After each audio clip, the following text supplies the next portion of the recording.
მთავრობის მიერ გამოგვიყო სპეცტრანსფერი 5.200.000.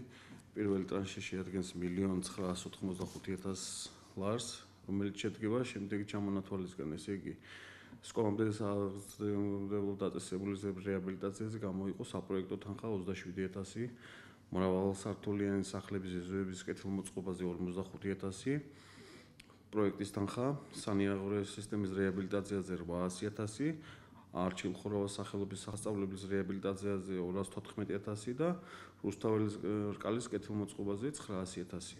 აღნიშნული პროექტზე გამოცხადდა გამარტივებული ტენდერები სამდღიანი.